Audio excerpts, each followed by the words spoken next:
All right, everyone, we got to talk about the decline of the media a second time in the same day, this time involving Salon, briefly mentioned in the prior video, regarding their apparent use now of a policy.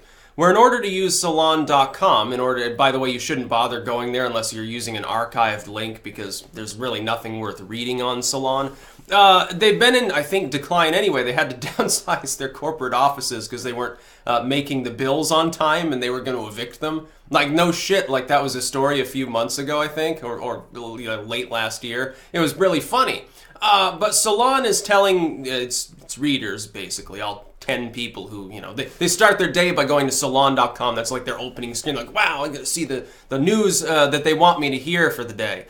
When you go there, they say, oh, would you like to be served ads or would you like to take part in our crypto mining sort of stuff? So essentially, when you've got their site open, they are using you to make money one way or the other. Now, that's very funny because they're like socialistic.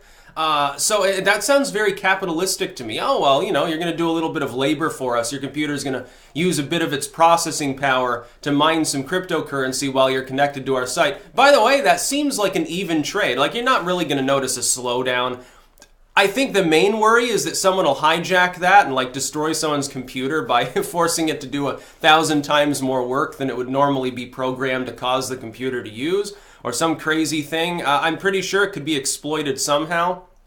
But the bigger thing is, this is something nobody's saying. They're talking about it being, well, acceptable versus unacceptable, or maybe people feel mildly uncomfortable, or hey, other sites might start doing this and, ad blockers will become useless on media sites, which, by the way, won't be a problem because they put all their content on YouTube anyway, and you can always archive it. Like, what we need is a team of people who run a site that specifically goes and just archives these things automatically and then serves sort of an archived mirror of these websites. That's really what we need. And an archiving service, by the way, that ignores it when sites tell them not to crawl over. You could just ignore that. Archive.is should probably start, because I think it's a Russian firm, hilariously enough. So I don't think that they would get in trouble for doing so.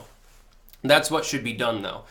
Really is an attempt to denigrate them from doing such things. They need to learn to play nice with the little kids. Here's the thing, though. Here's what I was thinking of when I read it. I said, why would they be doing this? They had to have known that it would risk outrage, even among people who agree with them. Like people on the left, not all of them want to take part in their fucking crypto mining experiment. I know plenty of people on the left, they're like, yeah, I block ads. They're not necessarily going to want to involuntarily have to do the crypto mining thing just in order to use Salon.com. Look, they can use a million other websites. They can use a million other lame stream sites for their news, let alone the new alt media or even turning cable back on. Why the hell is Salon think it was died and went to heaven and became God and now it's indispensable? That's not exactly how it works, Salon. By the way, I wonder at this point, does Salon have less viewership than a lot of YouTubers too? Probably. But for me, what it shows is their desperation. Look, they've had money problems. We know that recently. It was literally reported on. We know that they downsized their offices, that they're not growing as a company. They're not expanding. They've contracted. Since that's the case, would it not make sense to say that the only reason that they're doing this, risking ire as it were, is because they're not making ends meet still? They still can't make a profit? I would think that would be a pretty damn reasonable assumption. In which case you can say, well, Salon is doing this. They're not doing this as an experiment. Wow, this is the future and cryptocurrency's so great, man. No, they probably would come out against cryptocurrency because they're worried Nazis are going to actually have access to money or something. Nazis so-called, meaning anyone who isn't a Salon fan. No, they're doing it because they don't have any money. They need more money. And so they're like, well, most people that come to our site, sane individuals block ads. I block ads. Most of you block ads. I don't know why anyone wouldn't block ads at this point. It slows down your whole experience if you don't. You might be giving money to companies that you don't even support. It does all sorts of stupid targeting stuff depending on the sites you use. It's crazy. The ad-driven internet never should have been a thing in the first place. It should have been a combination of sites selling actual real-world things, objects, services, and so forth. Things that are interesting enough for people to want to voluntarily give money. And then like the crypto mining stuff, that makes perfect sense. I don't think I have particularly myself a problem with the principle of that happening on these sites. It's not really denigrating your experience. Unless everyone's doing it and you're trying to do 5 things at once and then half of your computer's processing power is being used for crypto mining, that would be a total ANCAP style future. And I think we should maybe avoid that.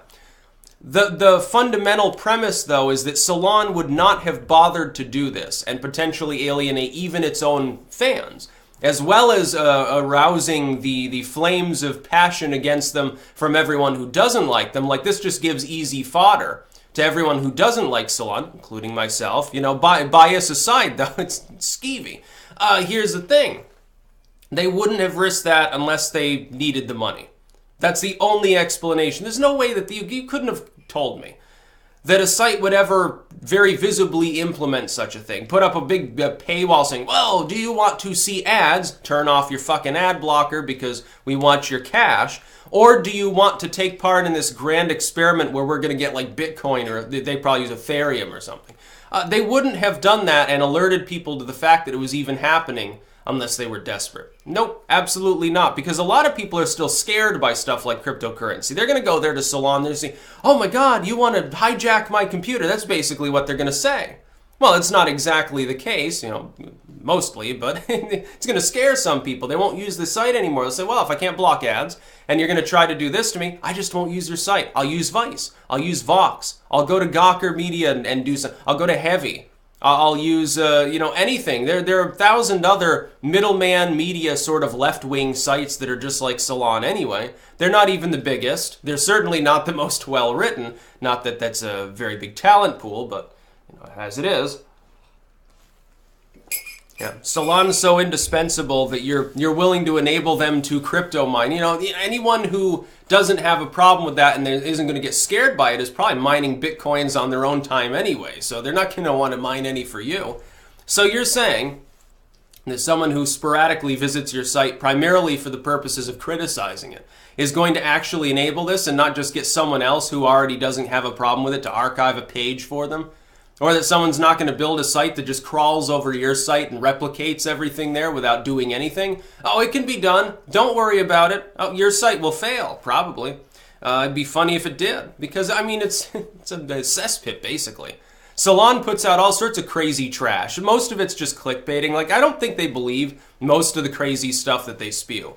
I think it's an attempt to get attention because they realize that they're competing with people that are more exciting than them, so they have to clickbait in order to get the ad revenue. But then they realized they weren't getting much ad revenue because more and more people use ad blocking software because it's convenient. Ad-driven internet's a thing of the past. It's pointless. It's like still using IRC chat or something else from the 1990s. So they're like, oh shit, well, you know, we're already barely making ends meet and we're losing money. We're going to go out of business if this continues. We already had to downsize our offices, already had to cut staff, I think, having problems. Okay, well, we'll hedge our bets with cryptocurrency then. We'll start mining that. As people use our site, the browser will do a little bit of mining for us. A little bit of a subterranean slave labor in the tech world. And it's all very funny, but, you know, they're doing it because they're desperate. Trust me. Trust me when I say that there's no possibility. There's no possible way they would have rolled this out. There's no possible way any mainstream firm would do this. Alt tech, maybe. Put it on as a novelty, say, oh, we don't need to serve you ads, we can fund our site, you'll just be using a small proportion of your processing power to do mining for us while you connect to the site. Like BitChute could roll out something like that, it'd probably be fine. Nobody would care, it'd be fine. They could actually make a lot of money that way by decentralizing their storage anyway. I mean, they'll make money hand over fist. Trust me, if BitChute survives a couple more years into the future, it'll become a dominating force on the internet. That's my belief. With the strategy they have, if they properly implement it, I think they can not only be solvent, but completely overhaul the way video is served in the entire tech world. But Salon.com is not an alt-tech site. It's not used by the new techie kids. It's not used by the alt-media. Most of the time, when I talk about Salon, it's to criticize them. I know that's the case for, I think, the vast majority of people in the new media, the new sort of analytical side of content creation. It has to be criticism. It's certainly not, oh, so I read an article. It was so thought-provoking today from Salon.com. When's the last time you heard that? No, maybe the New York Times, oh, this New York Times editorial was rather fascinating. You know, this Science magazine put out this interesting article about Cro-Magnon mating rituals. Okay, you'll get that. Salon? No, you're not going to get it there. Now, if they do a science article, it's to debunk science. Oh, chromosomes don't exist. Don't look under a microscope, kids. It's sexist. Something along those lines. That's basically what they do. Here, Sticks, Hex, and Hammer's new magazine. It's 100 pages long. All it is about leek farming techniques. That would be more fascinating than anything you're going to get on Salon.com. Maybe I'll make a gag gift sometime. A knitted leek or a leek pin or something. That'd be funny. That's about all. Peace out.